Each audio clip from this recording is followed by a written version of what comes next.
Saudara-saudara, tetapi memang prinsip kebangsaan ini ada bahayanya. Bahayanya ialah mungkin orang meruncingkan nasionalisme menjadi chauvinisme, sehingga berfaham Indonesia überaus. Inilah bahayanya. Kita cinta tanah air yang satu, merasa berbangsa yang satu, mempunyai bahasa yang satu. Tetapi tanah air kita Indonesia hanya satu bagian kecil saja daripada dunia. Ingatlah akan hal ini. Kita harus menuju persamaan dunia, persaudaraan dunia. Kita bukan saja harus mendirikan negara Indonesia merdeka, tetapi kita harus menuju pula kepada kekeluargaan bangsa-bangsa. Justru inilah prinsip saya yang kedua. Inilah filosofis prinsip yang nomor 2, yang saya usulkan kepada tuan-tuan, yang boleh saya namakan internasionalisme. Internasionalisme tidak dapat hidup subur kalau tidak berakar di dalam buminya nasionalisme. Nasionalisme tidak dapat hidup subur kalau tidak hidup dalam taman sarinya internasionalisme. Jadi dua hal ini, saudara-saudara, prinsip 1 dan prinsip 2, yang pertama-tama saya usulkan kepada tuan-tuan sekalian adalah bergandengan erat satu sama lain. Kemudian apakah dasar yang ketiga? Dasar itu ialah dasar mufakat, dasar perwakilan, dasar permusyawaratan. Negara Indonesia bukan satu negara untuk satu orang, bukan satu negara untuk satu golongan, walaupun golongan kaya. Tetapi kita mendirikan negara semua buat semua, satu buat semua, semua buat satu. Saya yakin bahwa syarat yang mutlak untuk kuatnya negara Indonesia ialah permusyawaratan perwakilan. Dengan cara mufakat, kita perbaiki segala hal, juga keselamatan agama, yaitu dengan jalan pembicaraan atau permusyawaratan di dalam badan perwakilan rakyat. Apa-apa yang belum memuaskan, kita bicarakan di dalam permusyawaratan. Prinsip nomor 4 sekarang saya usulkan. Saya di dalam 3 hari ini belum mendengarkan prinsip itu, yaitu prinsip kesejahteraan, prinsip tidak akan ada kemiskinan di dalam Indonesia merdeka.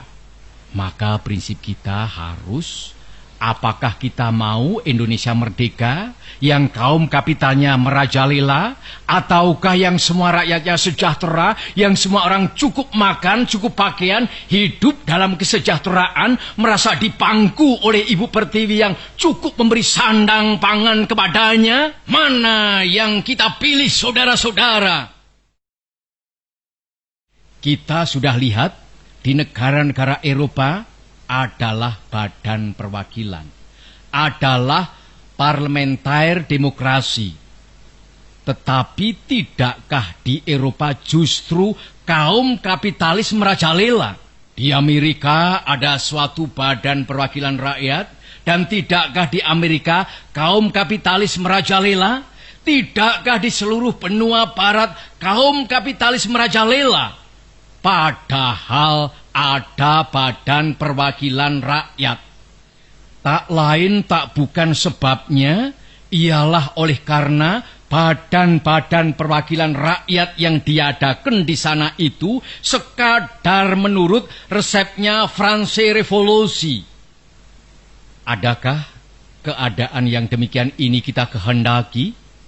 Saudara-saudara, saya usulkan, kalau kita mencari demokrasi, hendaknya bukan demokrasi barat, tetapi permusyawaratan yang memberi hidup, yakni politik ekonomi demokrasi yang mampu mendatangkan kesejahteraan sosial, yaitu bukan saja persamaan politik, saudara-saudara, tetapi pun di atas lapangan ekonomi kita harus mengadakan persamaan, artinya kesejahteraan bersama yang sebaik-baiknya. Saudara-saudara, apakah prinsip yang kelima? Saya telah mengemukakan 4 prinsip. 1. Kebangsaan Indonesia. 2. Internasionalisme atau perikemanusiaan. 3. Mufakat atau demokrasi.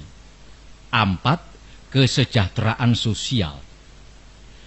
Prinsip yang kelima hendaknya menyusun Indonesia merdeka dengan bertakwa kepada Tuhan Yang Maha Esa.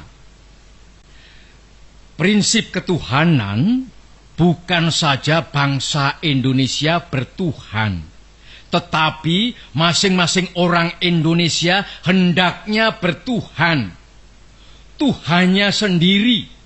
Yang Kristen menyembah Tuhan menurut petunjuk Isa Al-Masih. Yang Islam menurut petunjuk Nabi Muhammad Sallallahu Alaihi Wasallam. Orang Buddha menjalankan ibadatnya menurut kitab-kitab yang ada padanya. Tetapi marilah kita semuanya bertuhan. Hendaknya negara Indonesia ialah negara yang tiap-tiap orangnya dapat menyembah Tuhannya dengan cara yang leluasa. Segenap rakyat hendaknya bertuhan secara kebudayaan, yakni dengan tiada egoisme agama. Dan hendaknya negara Indonesia satu negara yang bertuhan. Marilah kita amalkan, jalankan agama baik Islam maupun Kristen dengan cara yang berkeadaban. Apakah cara yang berkeadaban itu? Ialah hormat menghormati satu sama lain. Marilah kita di dalam Indonesia Merdeka yang kita susun ini sesuai dengan itu. Menyatakan bahwa prinsip kelima daripada negara kita ialah ketuhanan yang berkebudayaan, ketuhanan yang berbudi pekerti yang luhur, ketuhanan yang hormat menghormati satu sama lain. Hatiku akan berpesta raya jikalau saudara-saudara menyetujui bahwa negara Indonesia merdeka berasaskan ketuhanan yang Maha Esa. Saudara-saudara, dasar-dasar negara telah saya usulkan. 5 bilangannya. Inikah Pancadharma? Bukan. Nama Pancadharma tidak tepat di sini. Dharma berarti kewajiban. Sedang kita membicarakan dasar. Saya senang kepada simbolik. Simbolik angka pula. Rukun Islam 5 jumlahnya. Jari kita 5 setangan. Kita mempunyai panca indera. Apalagi yang 5 bilangannya? Pendawa 5. Pendawa pun 5 orangnya. Sekarang banyaknya prinsip kebangsaan, internasionalisme, mufakat, kesejahteraan, dan ketuhanan. 5 pula bilangannya. Namanya bukan Pancadharma, tetapi saya namakan ini dengan petunjuk seorang teman kita ahli bahasa. Namanya ialah Pancasila. Sila artinya azas atau dasar. Dan di atas kelima dasar itulah kita mendirikan negara Indonesia kekal dan abadi.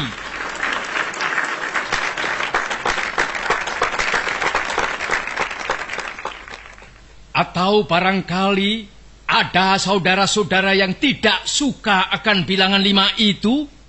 Saya boleh peras sehingga tinggal 3 saja. Saudara-saudara tanya kepada saya, apakah perasan yang 3 itu? Berpuluh-puluh tahun sudah saya pikirkan dia. Ialah dasar-dasarnya Indonesia merdeka. Weltan saung kita. 2 dasar yang pertama, kebangsaan dan internasionalisme.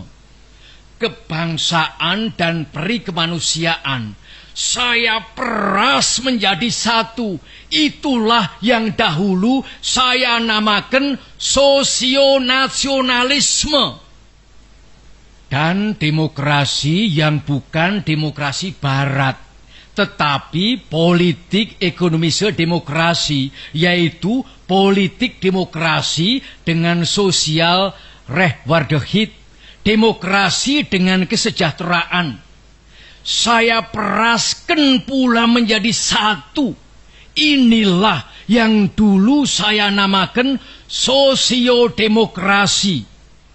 Tinggal lagi ketuhanan yang menghormati satu sama lain. Jadi, yang asalnya 5 itu telah menjadi 3.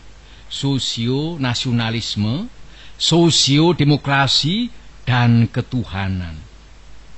Jikalau Tuhan senang kepada simbolik 3, ambillah cara 3 ini. Tetapi barangkali tidak semua tuan-tuan senang kepada trisila ini dan minta satu dasar saja.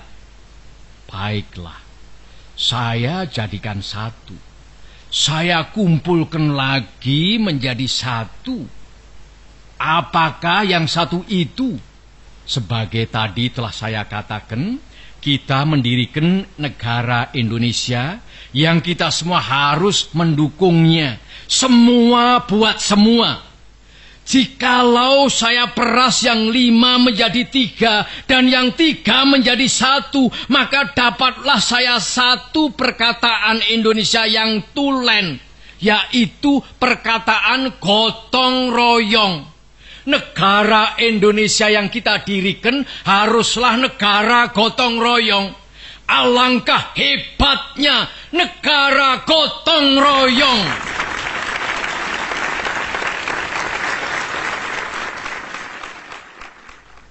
Marilah kita menyelesaikan karya, gawe, pekerjaan, amal ini bersama-sama. Gotong royong adalah pembantingan tulang bersama, pemerasan keringat bersama, perjuangan bantu pinantu bersama, amal semua buat kepentingan semua, keringat semua buat kebahagiaan semua, holopis kontol baris buat kepentingan bersama. Itulah gotong royong.